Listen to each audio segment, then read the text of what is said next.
थाना मलका हांस के इलाका तानवी में एक रिटायर्ड खतून टीचर को नामालूम अफराद ने उसके घर में गला घोटकर कत्ल कर दिया और ये इस अंधे कत्ल का सुराग लगाने के लिए पुलिस सरगर्म पे अमल हो गई। ये वाक़या कोई 1 जुलाई को पेश आया था। उसके बाद से पुलिस ने इस मामले को देखना शुरू किया।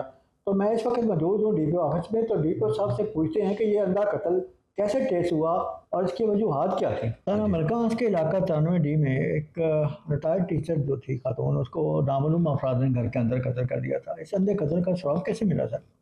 बिस्मिल्लाहिर्रहमानिर्रहीम। थैंक यू वेरी मच मुराद साहब। ये 1 जुलाई को पुलिस को इतला मिलती है कि एक कमरे में एक खातून की लाश पड़ी है। तो जो ही पुलिस को इन्फॉर्मेशन मिलती है तो police SHO, DSP, SP investigation और मैं मौके पर पहुंचे हैं। फ़ौरन हमने फोरेंसिक की टीमों को कॉल किया। उन्होंने जो एविडेंस थी वहाँ से कलेक्ट की और डेड बॉडी को हमने हॉस्पिटल शिफ्ट किया। तो चूँकि खातून ने शादी नहीं की हुई थी, उसकी औलाद भी नहीं थी, उसके भांजे की मुद्दत में मुकदमा दर्ज किया गया और सराउंडिंग में जितने सस्पेक्ट थे 8-10 उसको पुलिस ने हिरासत में ले लिया। तो उसमें एक गुलाम फरीद नामी शख्स जो सबका मकतूला का मुलाजिम था उसको भी हिरासत में लिया गया। जब उसकी इन्वेस्टिगेशन की गई इब्तदाई स्टेज पे तो वो मशकूक बयानात उसने दिए। मज़ीद इन्वेस्टिगेट किया गया तो उसने मान लिया कि मैंने और मेरे साथ जो साथी मुलज़िम है अल्ताफ़ हुसैन, इसने इस खातून को गला दबाकर कत्ल किया है। जब उससे पूछा गया कि कत्ल क्यों किया है, इसके साथ क्या दुश्मनी थी, तो उन्होंने कहा दुश्मनी नहीं थी, हमें ये खबर थी कि इसके पास बहुत ज़्यादा रकम है और सोना है, तो उसके लालच में आकर हमने कत्ल किया है। और 1.5 लाख के करीब रकम में थी उसके पास उस वक्त जब उन्होंने कत्ल किया और 1.5 तोला सोना था, वो लेके वो चले गए।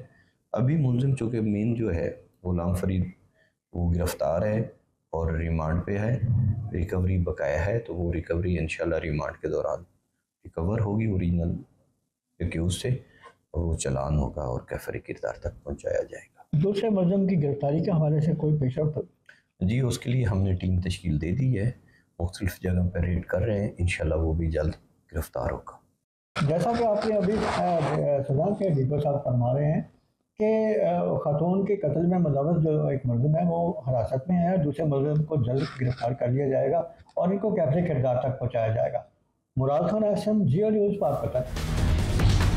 सिंध का पसमानदा ज़िला थरपारकर, जहाँ पर ख़वातीन पर तशद्दुद के हर आए दिन वाक़यात पेश आते रहते हैं, जिसके अंदर कहीं किसी नौउम्र लड़की की कुआं से लाश बरामद होती है, तो कहीं दरख्त से फंदा लगी, तो कहीं झुपड़े से लटकी हुई लाशें बरामद होती हैं। ऐसे वाक़यात के असबाब और उन पर प्रॉपर तौर पर तफ्तीश और तहकीक तो न हो सकी है, मगर पिछले कुछ अरसे से नौउम्र लड़कियों के 2 कत्ल के वाक़यात सामने आए हैं, जिसके अंदर एक वाक़या अगस्त को थरपारकर की तहसील डीपलो के गांव वेड़ी झप में पेश आया है और लड़की की जो है वो खेत से गोली लगी लाश बरामद हुई, जिसकी बाद में पुलिस की जानिब से तफ्तीश की गई तो मुद्दई ने और लड़की की जो मकतूला की मां है उन्होंने ये इंकशाफ किया और अपने बयानात दिए कि लड़की का जो वालिद है उन्होंने अपनी बेटी को गैरत के नाम पर कत्ल किया है। तो इस वाक़े के मुतल्लिक इस वक्त हमारे साथ मौजूद हैं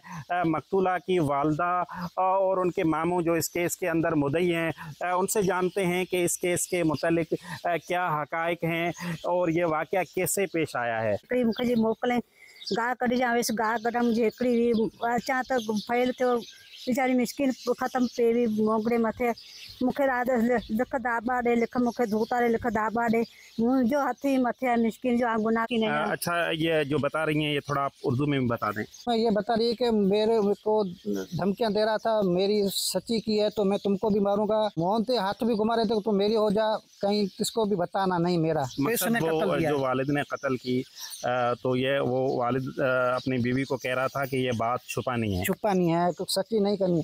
जब पोस्टमार्टम के लिए लाश अस्पताल आया उधर भी हमने कोशिश की कि मेरी बहन से मैं पूछूं क्या मसला है, किसने मारी है, तो वो शुअर जो है वो इसके करीब हमको बात करने नहीं दे रहा था। जब हमने इसको मौका मिला बात करने का तो हिंस ने रो के मुझे बताया कि ये मामला इस तरह का है, फिर हमने इसके ऊपर मुकदमा दर्ज करवाया। अच्छा, आप जब गए खेत में तो लाश कहाँ पड़ी हुई थी, कैसे पड़ी हुई थी? लाश पे पड़ी थी उधर झुग्गी बनाई हुई है, झुग्गी बनाई हुई है, उसके आगे लाश पड़ी थी ज़मीन पर। से कत्ल किया, आलाय कत्ल क्या था? ये मेरी बहन का कहना है कि पिस्टल उसके पाँव में था।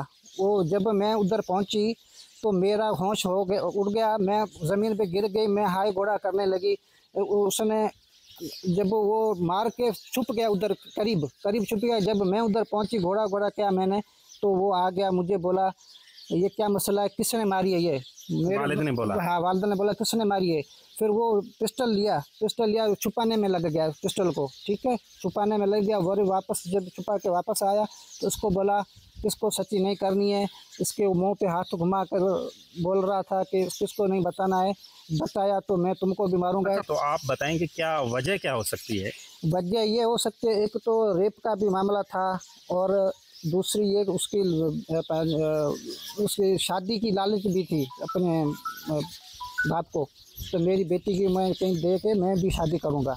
रेप का उसको शक था, ये बता भी रहे थे जिसने रेप किया है ना, उन्होंने धमकियां भी दे रहे थे, हम जो है वो लड़की को उठाएंगे, जोरी ज़बरदस्ती उठाएंगे, शादी कराएंगे, ठीक है। और बाप ने जब ये मामला हुआ तो बाप ने उधर जो मुलज़म जिसने धमकियां दी थी वो दिखाई देने लगे उधर। तो बाप को शक हुआ कि अब हाँ मेरी बेटी मेरे पास नहीं रहेगी, उन्हीं के पास चली जाएगी या वो उठा जाएंगे, पसंद की शादी करेगी। तो उनके खिलाफ कार्रवाई करवाता, उन्होंने अपनी बेटी को क्यों कत्ल किया? गैरत में आके कत्ल कर दी। उसको पता भी था कि मेरी बेटी से नाजायज़ तल्लुकात उसके हैं, वो उसने बताया नहीं। वो बताता तो भी अच्छा था, उसने वो भी बताया नहीं। तो ये पिस्टल कहाँ से लाए थे? सोशल मीडिया पे आवाम वावीला कर रही है कि ये अबोज है, ये ऐसे है, ये ऐसे है। ये मैं उनको बताना चाहता हूँ कि ये अबोज नहीं है। ये कराची में भी ड्यूटी करके आया है सिक्योरिटी गार्ड की, और कादरपुर पंजाब का इलाका है वहाँ भी रह के आया है। ये पिस्टल वहाँ से कहीं से लेके आया है। 10-15 साल भी इधर हमारे गांव में आता रहा तो शादियों में फायरिंग करवाता था। तो तब हमको तो पता नहीं चल रहा इसका लाइसेंस का है या बिना लाइसेंस है या कैसा मसला, हमको तो उससे वास्ता नहीं रहा। अब आप क्या चाहते हैं? हम ये चाहते हैं कि जो बाप ने जिसने कत्ल किया उसको भी सज़ा मिलनी चाहिए, और जो सज़ा की वजह से जिसने ये करवाया है, जो रेप का मामला चल रहा है, इससे इंशाल्लाह उनको भी सज़ा मिलनी चाहिए। मैं पूरी कोशिश कर रहा हूँ, मेरी बहन को मैं इंसाफ दिलाऊंगा, मेरी बहन जी के खून में मैं इंसाफ दिलाऊंगा। इंशाल्लाह जो भी होंगे उनको मैं नहीं छोड़ूंगा। मकतूला की माँ और मामू जो कि इस केस के अंदर मुद्दई है, उनकी बातें आपने सुनी और इंतहाई अफसोसनाक वाक़या है। इस केस की दोनों पहलुओं से तहकीकात की ज़रूरत है, जिसके अंदर जो है वो 376 की दफ़ा लगाई गई है, उसी की भी प्रॉपर तौर पे तफ्तीश करने की ज़रूरत है, ताकि इसके पीछे छुपे जो बाकी अवामिल हैं वो भी सामने आ सकें, और इस केस का सबब बनने वाले जो मुलज़मान हैं वो भी कानून की गिरफ्त में आ सकें और उनके खिलाफ भी कार्रवाई हो सके, ताकि थरपारकर में 9 उम्र लड़कियों के इस तरह के जो कत्ल के वाक़यात हैं उनको रोका जा सके। इसी के मुतालिक हम मज़ीद बात करेंगे पुलिस के तफ्तीशी अफसर से कि उन्होंने इस कत्ल के मुतालिक क्या तफ्तीश की है और मज़ीद क्या हक़ाइक़ सामने आए हैं।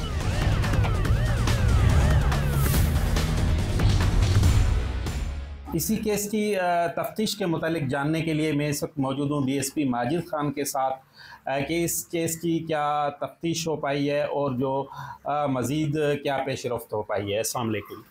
वालेकुम सलाम। मोरखा 26/8/2025 को हमें इतला मिली अपने ज़राए के मुल्क से कि जो है वेड़ी जब की साइड पर जो है लाश पड़ी हुई है या जो भी है, तो वहाँ पर जो बर वक्त SHO हुसैन बख्श राजा डीपलो वहाँ पर बर वक्त पहुँचे और लाश को रिकवर किया, और लाश रिकवर करने के बाद जो है वो पुलिस जो है उनको मेडिकल के लिए हॉस्पिटल लेकर आई। सुबह तकरीबन 10-11 बजे मेडिकल रिपोर्ट हमें मिली है। उसके बाद हम वापस सरजमीन पर गए, हमने एक टीम बनाई, मेरी सरबराही में SSP साहब थरपारकर में। उस टीम के साथ हम क्राइम सीन पे पहुँचे, वहाँ पर उसका सारा मुआयना करने के बाद हमने जहाँ जो कुछ भी केस के मुतल्लिक जो चीज़ हमें ज़रूरत थी वो हमने वहाँ से रिकवर की। उसके बाद हम वापस जो है पुलिस स्टेशन पर पहुँचे। 27 तारीख को ही उसके फोती जो है उसके मामे की जो है रसूल बख्श की फरियाद पर हमने 302 और 376 का जो है वो कलम के केस दाखिल किए। और 29 तारीख को हमने जवाबदार गिरफ्तार करके जुडिशल मजिस्ट्रेट डिप्लो की अदालत से उनका रिमांड लिया है और मज़ीद जो तफ्तीश है वो जारी है। अच्छा, इसमें क्या सामने आया है कि शादी के मामले पे कोई तनाज़ा चल रहा था, लड़की कहीं और शादी करना चाह रही थी, वालिद कहीं और करवाना चाह रहा था, इस तरह की कोई चीज़ सामने आई है? उसकी वालदा के मुताबिक जो हमें वो वालदा बताती है कि मेरा शोहर चाहता था कि ऐसी जगह शादी करूं जहां दूसरे उसके एवज़ में वो ख़ुद की शादी करना चाहता था और इसके बेटों से भी इसके मामलात ख़राब थे। बेटे भी इसके साथ जो है मामलात मुख्तलिफ टाइम पे थानों पर भी एक दूसरे की ये शिकायत करते रहे हैं। ये क्या लगता है कि एक वालिद ही मुलविस है या इसके अंदर कत्ल के अंदर कुछ और भी लोग मुलविस हो सकते हैं? इसके हवाले से क्या तफ्तीश हुई है? तफ्तीश जारी है। देखें, तफ्तीश अभी तो इसके ऊपर जो फरियादी और उसकी जो बीवी है वो इसी के ऊपर इसी का नाम ले रहे हैं, लेकिन तफ्तीश के दौरान अगर हमें कुछ और भी कुछ मिला तो हम इंशाअल्लाह ताला उसको क्लियर करेंगे और इंसाफ के तकाज़े पूरे करेंगे। अच्छा, 376 का जो कलम लगाया गया, इसकी क्या तशरीह है या इसको शामिल करने की क्या वजूहत है? इसमें जो डॉक्टर ने और जो हमारी जो इतला के मुताबिक शक दिखाया कि ये लड़की प्रेग्नेंट है, उसी के तहत ये जो 376 लगाया कि इसके साथ जो है ना वो इस किस्म का मामला है, ताकि मेडिकल रिपोर्ट आने के बाद अगर क्लियर हो जाएगा, अगर 376 उस पर अप्लाई होगी तो हम करेंगे, वरना इसको खारिज करेंगे।